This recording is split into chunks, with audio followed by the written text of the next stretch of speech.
नमस्कार दोस्तों, आपका अपने पसंदीदा चैनल में स्वागत है। यहाँ आपको ऐसी मजेदार कहानियां मिलेंगी जिन्हें पढ़कर आप अपनी हंसी नहीं रोक पाएंगे।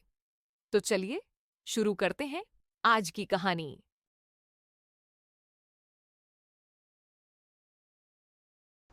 गरीब की शादी। शशि की सौतेली माँ ने उसकी शादी की तो बड़े घर में, लेकिन पति कोई काम न करता।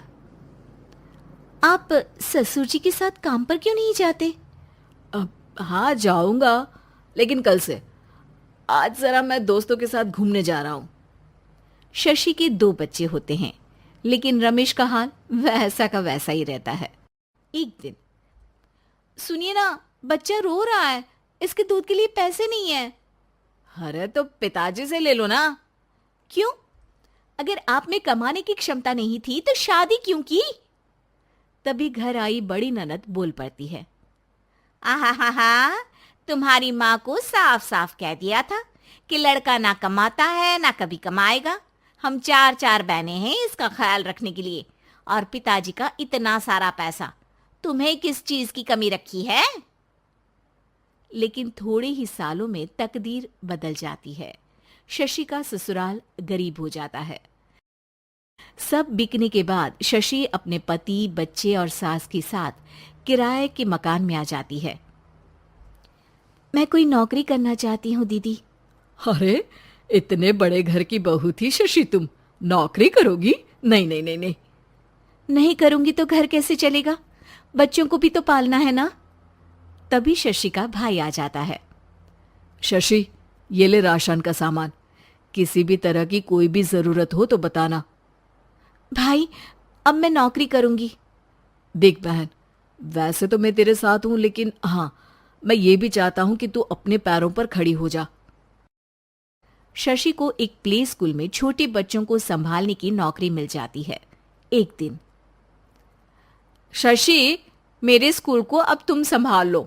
मैं कुछ दिनों के लिए अपने बेटे के पास जा रही हूं। लेकिन प्ले स्कूल अकेले मैंने कभी नहीं संभाला है। अब ये सब मैं नहीं जानती। इतने महीनों में तूने जो देखा, बस पूरे आत्मविश्वास के साथ उसे करना। शशि नीलम के जाने के बाद पूरे 1 महीने उसका स्कूल अकेले संभालती है, और फिर एक दिन आता है जब वो अपना खुद का स्कूल भी खोल लेती है। वाह शशि, तुमने आज मेरा सर गर्व से ऊंचा कर दिया। तुम्हारा यही आत्मविश्वास तुम्हें बहुत आगे ले जाएगा। नीलम, बहुत आगे जाने की चाह नहीं है। बस ये छोटा सा स्कूल मेरे बच्चों की अच्छी शिक्षा में मेरी मदद करे, यही मैं चाहती हूँ। शशि थोड़े थोड़े पैसों से ही अपना परिवार पाल रही थी। एक दिन उसके घर उसकी बड़ी ननद आती है। अरे भाभी, घर में कूलर तो लगा लेती। मेरी माँ को कैसे पंखे में लिटा रखा है। अरे तो शशि कौन सा एसी लगा कर सो रही है? वो भी तो यहीं रहती है ना मेरे पास। ज्यादा यहाँ आकर मेरी बहू को परेशान न किया करो। हाँ हाँ, मुझे भी शौक नहीं है इस छोटे से घर में आने का। मैं तो बस ये बोलने आई थी कि मेरे बेटे की शादी है तो ननिहाल का जो नेग होता है वो ले आना। हाँ हाँ, जितना बनेगा कर देंगे, और ना हुआ ना तो वो भी नहीं करेंगे। तभी शशि बोल पड़ती है। अरे नहीं नहीं माँ जी, रीटा घर की बेटी है। उसके ससुराल वाले उससे शादी पर पूछेंगे कि मायके से क्या मिला। रीटा, तुम मुझे सामान की लिस्ट भेज देना। मैं पूरी कोशिश करूंगी कि तुम्हारी हर डिमांड को पूरा करे। अच्छा, मैं खाना लगाती हूँ।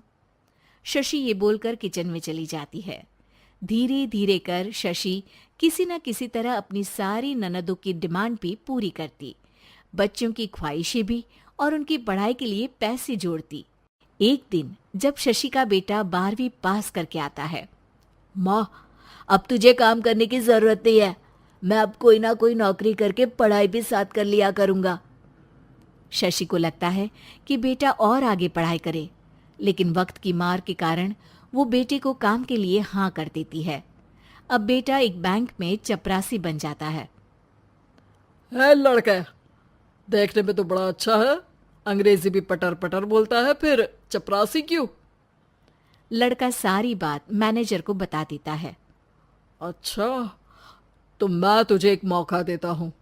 तू यहाँ रहकर दूसरे डिपार्टमेंट का भी काम सीख। अगर तू किसी एक का भी काम अच्छे से सीख गया तो मैं तुझे यहाँ टेबल चेयर में बैठने वाली नौकरी दे दूंगा। लेकिन एक दिन शशि की ननद उसे फोन करती है। अरे भाभी, देखो मायका तो मेरा तुम लोगों से ही है। मैंने आपके बेटे और मेरे भतीजे प्रदीप के लिए यहाँ एक नौकरी देखी है। पूरे 5,000 मिलेंगे। वैसे करता ही क्या है, चपरासी ही तो है ना। कोई बात नहीं रीटा, मैं उसे इस शहर के बाहर नहीं भेजना चाहती हूँ। बाकी वो शाम को आएगा तो मैं पूछ लेती हूँ। वहीं प्रदीप मैनेजर की बात से खुश हो जाता है और मैनेजर के काम पर ही नजर रखने लगता है। वो उनकी तरह के पेपर पढ़ता, काम करता और आने वाले लोगों की बातें सुनता। एक दिन बैंक में ऑडिट वाले आते हैं। ये गलत है, पूरी बैलेंस शीट नहीं मिल रही है, कहीं ना कहीं गड़बड़ है। ए मैनेजर, क्या करते हो? बैंक के पैसों का हिसाब सही नहीं है। मैनेजर के पसीने छूट जाते हैं। तभी प्रदीप वहां जाता है। अब क्या मैं ये बैलेंस शीट देख सकता हूँ? अरे बेटा, मजाक नहीं, जाओ पानी लेकर आओ एक गिलास। प्रदीप मैनेजर को पानी लाकर देता है और फिर ऑडिटर से कहता है, देखिए सर, मैं आपको बता सकता हूँ कि कैसे बैलेंस शीट को आप लोग गलत तरीके से जोड़ रहे हैं। ऐसा बोलकर प्रदीप एक एक कर सारे डाउट क्लियर कर देता है। अरे हाँ, ये तो पॉइंट हमने देखे ही नहीं थे। गुड, कौन है ये बच्चा? तभी मैनेजर बोल पड़ता है। अब हमारे यहाँ अकाउंट में नया आया है। ऑडिटर के जाने के बाद, वाह प्रदीप, आज तो तुमने मेरी नौकरी बचा ली। और आपने भी तो मेरी नई नौकरी लगा दी, अकाउंटेंट की। बस फिर क्या था, प्रदीप ने एक बार जो सफलता की सीढ़ी चढ़ी, बस चढ़ता ही चला जाता है। फिर एक दिन शशि की ननद, अरे भाभी कैसी हो? घर को तो बड़ा ही सुंदर चमका रखा है। अरे बेटी, कैसे आना हुआ? तू तो इस छोटे से घर में आना भी नहीं चाहती थी। कोई खास काम है क्या?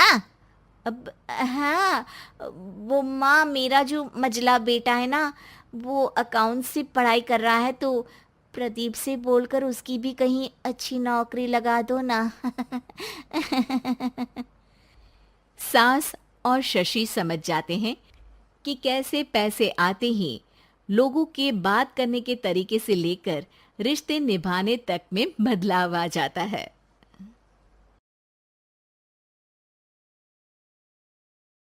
तो दोस्तों, मुझे उम्मीद है कि आपको कहानी पसंद आई होगी। अगर आपको पसंद आई हो तो कृपया सब्सक्राइब करें और मजेदार कहानियों के लिए बने रहें। मैं आपसे एक नई कहानी के साथ मिलूंगा। तब तक हंसते रहिए। अलविदा।